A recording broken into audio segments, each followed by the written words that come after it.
There were three major causes of the Russian Revolution. One of these was Russia's involvement in World War I. The people did not support the war, and Russia was suffering humiliating defeat, with 1.7 million Russians killed by the time Russia had signed a peace treaty with Germany on March 3, 1918, compared to the second highest casualty rate, France, at 1.3 million killed. Not only were the people at home restless, but due to Russia's humiliating defeats, the morale of the army was destroyed and they became mutinous.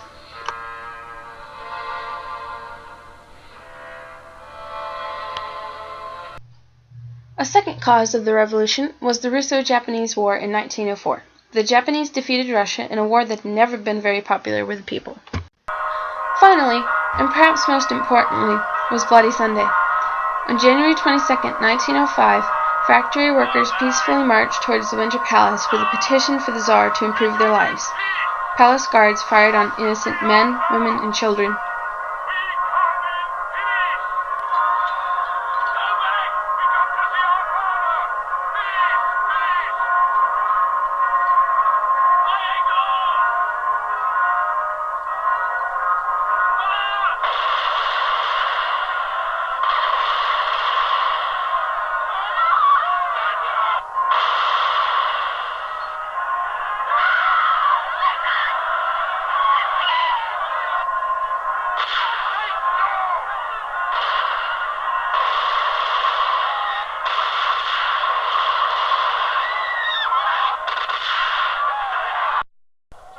Slaughtered like cattle.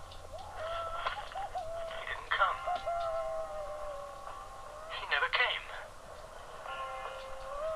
Nicholas, the murderer.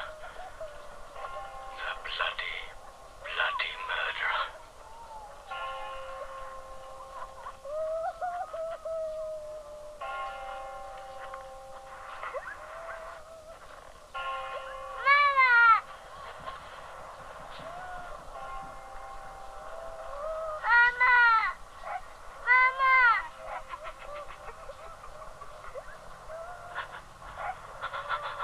An estimated 500 to 1,000 people were killed. All of this led to the March Revolution, which began on March 8, 1917. Massive riots broke out on the streets of Petrograd, with people demanding more food and for Russia to pull out of World War I. On March 8th, the Volinsky regiment killed their commander, armed themselves, and spread agitation among their fellow soldiers. Two other regiments joined them, and together they stormed the main arsenal and then liberated political prisoners from Kretsky jail. By the end of the day, on March 9th, 66,000 fully armed soldiers were supporting the protesting workers. Due to this less than a week-long revolution, Nicholas II was forced to abdicate his throne, and the provisional government led by Alexander Kerensky was created. On April 17, 1917, Vladimir Lenin, leader of the Bolsheviks, delivered his April theses after returning from exile in Switzerland. In them, he called for the destruction of the provisional government and for the Soviets to take control. He also told Bolsheviks not to cooperate with the provisional government. His words added fuel to the fire, and the July days uprisings broke out from July 16th to July 20th, 1917. Armed demonstrations once again ravaged the streets of Russia, and the people adopted resolutions against the provisional government. To decrease Lenin's popularity, the provisional government produced evidence that Lenin was working with the German government. Due to this, the people turned against the Bolsheviks, and Lenin was forced back into exile. On November 7, 1917, the November Revolution began. With a cry of peace, land, and bread, the people willingly followed Lenin as he led the Bolsheviks in taking over Petrograd and the provisional government. Surprisingly, this was a relatively bloodless portion of the revolution. On November 8, 1917, the Bolsheviks stormed the Winter Palace, which was the last stronghold of the provisional government. Members of the provisional government were arrested, and the Romanovs were placed under house arrest.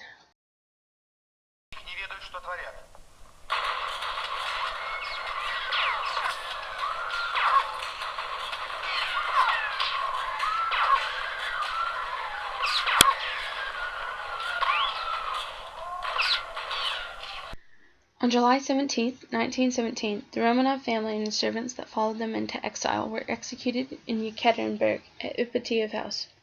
They were executed mainly to keep the approaching White Army from rescuing them, and because, as long as any member of the Romanov family was alive, European nations would not recognize the Bolsheviks as the true leaders of Russia. Not only were the innocent servants murdered, but so were all 5 children: Olga, aged 23, Tatiana, aged 21, Maria, aged 19, and Anastasia, aged 17, and, perhaps most depressing, poor, weak, hemophiliac Alexei, aged 13, only 1 month away from his birthday.